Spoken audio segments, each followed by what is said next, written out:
မင်္ဂလာပါခင်ဗျာကျွန်တော်ကဒီနေ့သင်ခန်းစာလေးမှာဆိုရင်အိတ်ဆဲထဲမှာ၃ညကိုရှေ့ရထားပြီးတော့မှရှိုက်လို့ရနိုင်တဲ့နီလန်၃ခုကိုကျွန်တော်ဒီသင်ခန်းစာလေးမှာမျှဝေပေးမှာဖြစ်ပါတယ်ကျွန်တော်တို့ပုံမှန်အတိုင်းအိတ်ဆဲထဲမှာကိန်းကနန်းတွေရဲ့ရှေ့မှာ၃ညကိုရှေ့ရထားပြီးတော့ရေးချင်တယ်ဆိုရင်ပုံမှန်အတိုင်းကျွန်တော်တို့ရိုက်လို့မရတဲ့ error တွေတက်ပါတယ်အထူးသဖြင့်ကျွန်တော်တို့ကိုယ့်ရဲ့လုပ်ငန်းထဲမှာကိုယ့်နံပါတ်တွေရိုက်ရတော့မယ်ဖုန်းနံပါတ်တွေရိုက်ရတော့မဲ့အခါမှာကျွန်တော်တို့001 002ဆိုပြီးတော့ရိုက်ချင်တဲ့အခါမျိုးမှာကျွန်တော်တို့ရိုးကျွန်တော်တို့ရိုက်လို့မရတော့ပါဘူးအဲ့တော့ကျွန်တော်ကဒီသင်ခန်းစာလေးမှာတော့ Excel software ထဲမှာကိန်းကနန်းတွေရဲ့ရှေ့မှာ၃ညခံပြီးတော့ရိုက်ချင်ရင်ရိုက်လို့ရနိုင်တဲ့နီလန်၃ခုကိုကျွန်တော်မျှဝေပေးမှာဖြစ်ပါတယ်ဒါကြောင့်ကျွန်တော် Excel software လေးဖွင့်လိုက်ပါမယ် Excel software လေးဖွင့်လာပြီဆိုရင်တော့ blank workbook ကိုယူပြီးတော့မှကျွန်တော်ထင်သာမြင်သာလေးရှိတော့အောင်ပထမနီးဒုတိယနီးတတိယနီးနဲ့နီလန်လေး၃ခုနဲ့ခွဲပြီးတော့မှကျွန်တော်တစ်ချက်ပြပေးပါမယ် control A နဲ့ select all ပေးလိုက်တယ်အရင်ဆုံးကျွန်တော်ဒီမှာ font လေးတွေသွားပြီးတော့ပြောင်းလိုက်ပါမယ်ပြည်ထောင်စု font နဲ့ပဲသုံးပြပါမယ်အဲ့တော့အခုဒီမှာကျွန်တော်တို့ပထမနီးရေးလိုက်ပါမယ်ပြီးရင်တော့ဒုတိယနီးပြီးရင်တတိယနီးပြီးရင်ကျွန်တော်တို့ဒီမှာကုတ်နံပါတ်လေးတွေပေါ့နော်ဒါလေးကကျွန်တော်တို့ဒီတင်သာမြင်သာလေးရှိသွားအောင်ပြုလုပ်ပြပေးတာဖြစ်ပါတယ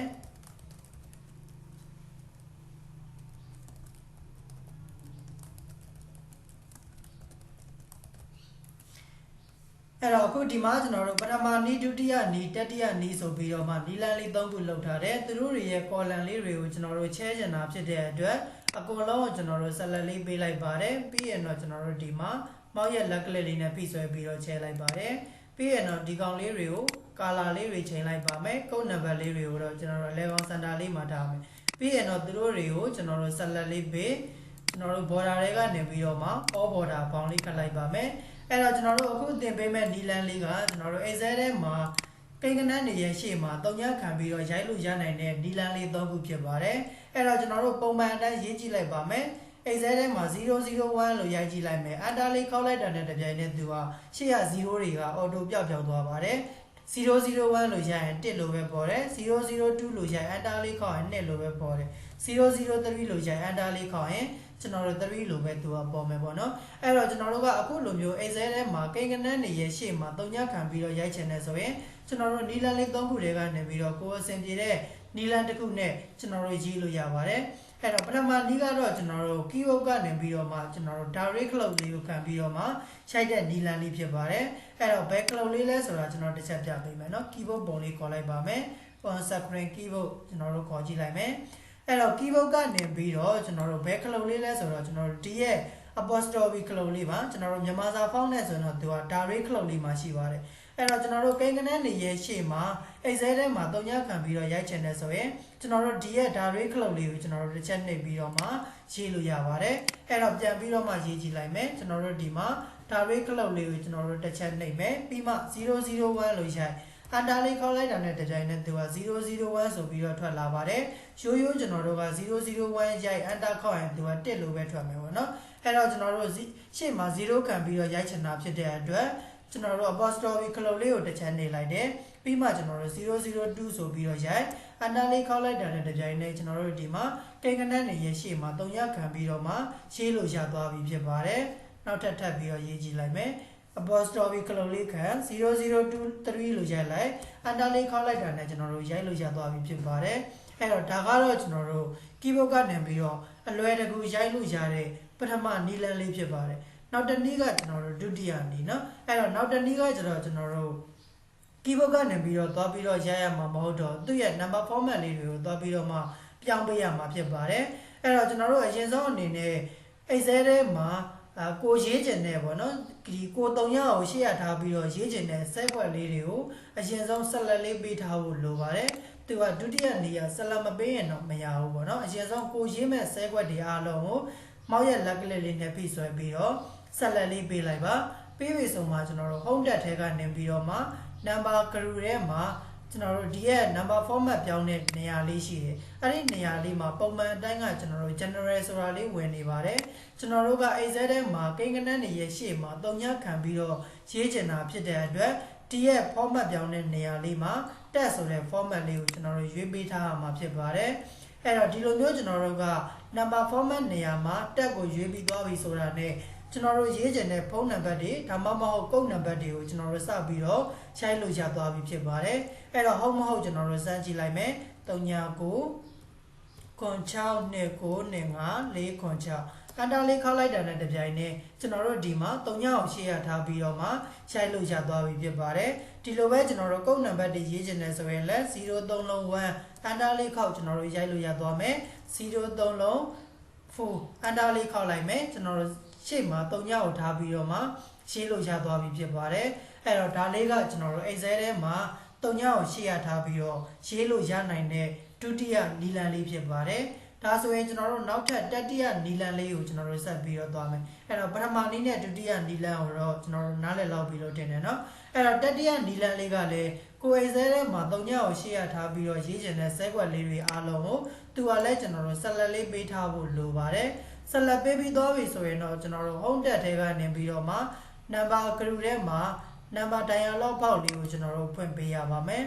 number dialog box လေးကိုကျွန်တော်တို့ဖွင့်ပြီးသွားပြီဆိုရင်တော့ custom ဆိုတဲ့ထဲကိုသွားပေးရမယ် custom ဆိုတဲ့နေရာလေးမှာဒီမှာကျွန်တော်တို့ general ဆိုတာလေးသူကဝင်နေပါလိမ့်မယ်အဲ့တော့ general ဆိုတဲ့နေရာမှာကိုကကုတ်နံပါတ်တွေရေးမယ်ဆိုရင်ကုတ်နံပါတ်ကိုကိုကဘယ်နှလုံးရေးမှာလဲ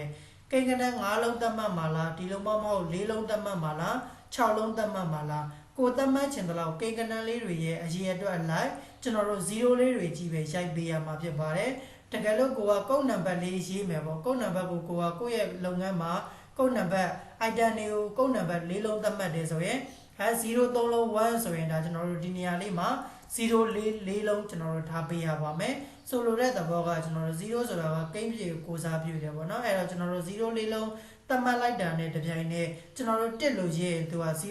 03လုံး1ဆိုပြီးတော့ပေါ်သွားမယ်2လို့ရေးရင်03လုံး2ဆိုပြီးတော့သူကပေါ်သွားမှာဖြစ်ပါတယ်အဲ့တော့ကိုကကုတ်နံပါတ်လေးတွေဒါမှမဟုတ်ဖုန်းနံပါတ်တွေဆိုလဲကျွန်တော်တို့ဖုန်းနံပါတ်ဘယ်နှလုံးရှိတာလဲ0လေးတွေကျွန်တော်တို့ရိုက်ထည့်ပေးရပါမယ်အဲ့တော့ဒီမှာတော့ကျွန်တော်တို့ကဖုန်းနံပါတ်တွေတော့မရေးဘူးကုတ်နံပါတ်ကို05လုံးသတ်မှတ်ချင်တာဖြစ်တဲ့အတွက်ဒီမှာကျွန်တော်တို့က0လေး5လုံးရိုက်ထည့်လိုက်မယ်ပြီးပြီဆိုတာနဲ့ကျွန်တော်တို့ okay လေးနှိပ်ပေးလိုက်ရုံပဲဒါဆိုရင်ကျွန်တော်တို့ရသွားပြီဒီနေရာလေးမှာကျွန်တော်တို့က05လုံးရေးရမှာမလို့04လုံး1ဆိုပြီးတော့သွားပြီးတော့ရေးစရာမလိုတော့ဘူးတတိယနီးကကျွန်တော်တို့1လို့ရေးအန်တာလေးခောက်လိုက်တာနဲ့သူက04လုံး1ဆိုပြီးတော့တခါတည်းသူကပေါ်သွားမယ်ဒီလိုပဲကျွန်တော်တို့က1နှစ်ဆိုပြီးတော့ရိုက်အန်တာလေးခောက်လိုက်တာနဲ့သူက03လုံး1နှစ်ဆိုပြီးတော့မှသူ့လိုလိုဝင်သွားလိမ့်မယ်ဒီလိုပဲကျွန်တော်တို့က1546 1546လို့ရိုက်လိုက်တာနဲ့အန်တာလေးခောက်သူကဒီမှာ01546ဆိုပြီးတော့မှသူ့လိုကျွန်တော်တို့ number dialog box ထဲမှာဝင်ပြီးတော့ပြင်ခဲ့တာဖြစ်တဲ့အတွက် auto ကျွန်တော်တို့ဝင်နေမှာဖြစ်ပါတယ်အဲ့တော့ဒါကတော့ကျွန်တော်တို့ Excel ထဲမှာကိန်းဂဏန်းတွေရဲ့ရှေ့မှာ3ညခံပြီးတော့မှရေးလို့ရနိုင်တဲ့နီလန်လေး3ခုဖြစ်ပါတယ်အဲ့တော့ဒီနီလန်3ခုတွေကနေပြီးတော့မှကိုယ်အစင်ပြေတဲ့နီလန်တစ်ခုကိုအသုံးပြုပြီးတော့မှကိန်းဂဏန်းတွေရဲ့ရှေ့မှာ3ညခံပြီးတော့ရေးလို့ရမှာဖြစ်ပါတယ်အခုဒါဆိုရင်ကျွန်တော်တို့နီလန်လေး3ခုလုံးတည်သွားပြီဆိုတော့ဒီနီလန်3ခုရဲ့ကျွန်တော်တို့အားနည်းချက်အားသာချက်လေးတွေကိုပ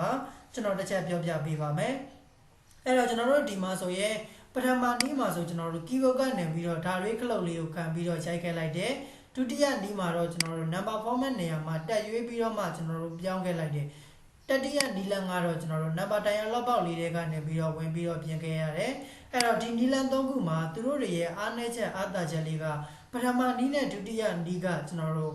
သူတို့တွေရဲ့ဒီရဲ့ကိန်းဂဏန်းအနေနဲ့ကျွန်တော်တို့ပေါင်းလို့မြောက်စားလုပ်ချင်တယ်ဆိုရင်ကျွန်တော်တို့လုပ်လို့မရဘူးပေါ့နော်အဲ့တော့တတိယနီလန်ကတော့ဒီရဲ့ကိန်းဂဏန်းလေးတွေကိုပေါင်းလို့မြောက်စားလုပ်ချင်တယ်ဆိုရင်ကျွန်တော်တို့လုပ်လို့ရပါတယ်ဒါလေးတွေကတော့ကျွန်တော်တို့သူတို့တွေရဲ့အားနည်းချက်အားသာချက်လေးတွေဖြစ်ပါတယ်ဒါဆိုကျွန်တော်တို့ဒီမှာပထမနီလန်လေးကိုလည်းကျွန်တော်တို့အပေါင်း formula လေးသုံးကြည့်လိုက်မယ်ညီညာချင်းလေးထိုးပါမယ်